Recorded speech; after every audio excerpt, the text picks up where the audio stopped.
Welcome to civil tech plus. तो इस video में मैं आपको 10 ऐसे पॉइंट बताऊंगा जो एक टेक्निकल पॉइंट के हिसाब से भी काफ़ी इम्पोर्टेंट है और इंटरव्यू में भी काफ़ी टाइम पे पूछे जाते हैं। यदि अगर आप कहीं जगह पे इंटरव्यू देने जाते हो as a site engineer, as a building engineer, तो आपको ये क्वेश्चन किया जाता है इंटरव्यू में भी, और टेक्निकली ये भी बहुत इंपॉर्टेंट है।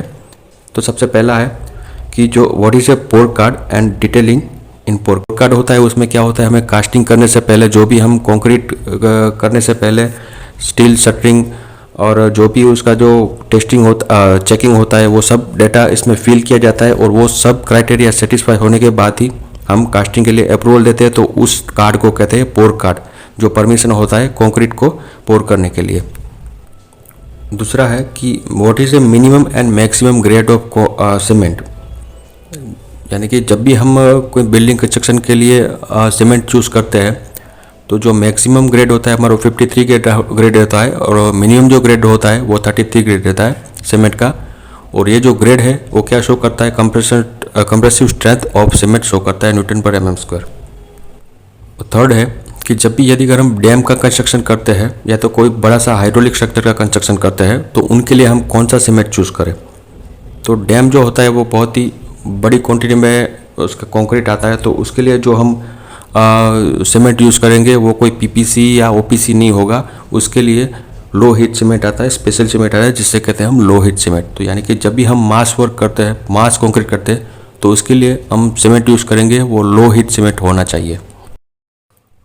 और फोर्थ है cement use for heavy traffic road repairing work, यानी कि जब भी हम किसी हैवी ट्रैफिक मूवमेंट वाला जो एरिया रहता है, जो रोड या तो हाईवे रहता है, उसमें आरसीसी का रोड रहता है, तभी जो हम कंक्रीट यूज़ करते हैं वो क्या होता है कि जब भी ट्रैफिक का मूवमेंट होता है तो हम ज़्यादा दिन तक रोड को क्लोज, ट्रैफिक को जाम नहीं रख सकते। इसलिए जब भी हम रोड का रिपेयरिंग करते हैं तो उसमें जो सीमेंट यूज़ होता है कंक्रीट के लिए वो होता है, कौन सा होता है, रैपिड हार्डनिंग सीमेंट यूज़ होता है, ताकि जब भी हम कंक्रीट कर दे उसके दूसरे दिन ही हम कंक्रीट सेट हो जाएगा रैपिड हार्डनिंग सीमेंट की वजह से, और ट्रैफिक मूवमेंट 2 दिन में ही चालू हो जाएगा।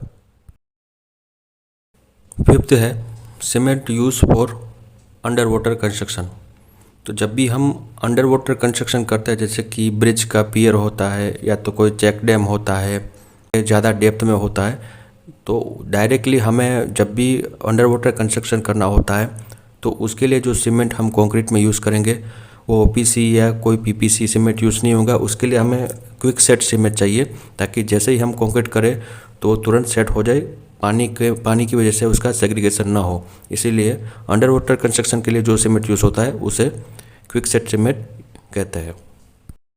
और सिक्स्थ पॉइंट है कि मरीन स्ट्रक्चर किसे कहते हैं। जैसे कि मैंने आपको नेक्स्ट ईयर भी बताया कि जो कोस्टल एरिया के सराउंड में या तो जो सी लेवल में, सी के अंदर जो हम ब्रिज बनाते हैं या तो कोई कंस्ट्रक्शन करते हैं उसे मरीन कंस्ट्रक्शन कहते हैं। और मरीन कंस्ट्रक्शन के लिए हम जो सीमेंट यूज़ करते हैं वो सल्फर रेजिस्टिव सीमेंट यूज़ करते हैं। और सेवन्थ पॉइंट है कि हमारा जो नॉर्मल सीमेंट होता है, ओपीसी होता है, उसका इनिशियल सेटिंग टाइम क्या होता है। तो उसका इनिशियल सेटिंग टाइम होता है 30 मिनट। एट्थ है कि जो भी हमारा सीमेंट हम ओपीसी यूज़ करते हैं तो इनिशियल सेटिंग टाइम उसका 30 मिनट हो गया, तो फाइनल सेटिंग टाइम क्या रहेगा, फाइनल सेटिंग टाइम 10 आवर्स। और नाइन्थ है what is A core segregate. तो कोर सेग्रीगेट जो होता है, हमारे एग्रीगेट में 2 कैटेगरी होता है, core segregate and fine aggregate. तो फाइन एग्रीगेट हम कहेंगे वो सैंड को कहेंगे, जिसका साइज होता है 4.75 mm से कम। और जो भी हमारा एग्रीगेट का साइज़ है वो 4.75 mm से ज़्यादा हो जाता है, अप टू 65 mm, उसे हम कहेंगे कोर्स एग्रीगेट। और 10वां है कि what is A heat of hydration.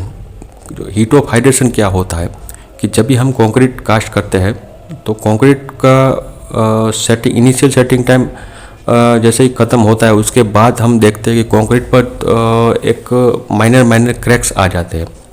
तो वो कॉज होते हैं, उसका जो रीज़न होता है वो हीट ऑफ हाइड्रेशन ही होता है। और हीट ऑफ हाइड्रेशन इसीलिए जनरेट होता है जैसे ही हमारा जो अंदर लाइम का जो पोर्शन होता है या लाइम का जो हिस्सा होता है वो पानी के कांटेक्ट में आता ही वो हीट जनरेट करता है, उसे कहते हैं हीट ऑफ हाइड्रेशन। तो ये थे हमारे 10 पॉइंट। मिलते हैं नेक्स्ट वीडियो में। वीडियो इन्फॉर्मेटिव लगा हो तो लाइक करें, शेयर करें और चैनल को सब्सक्राइब करें।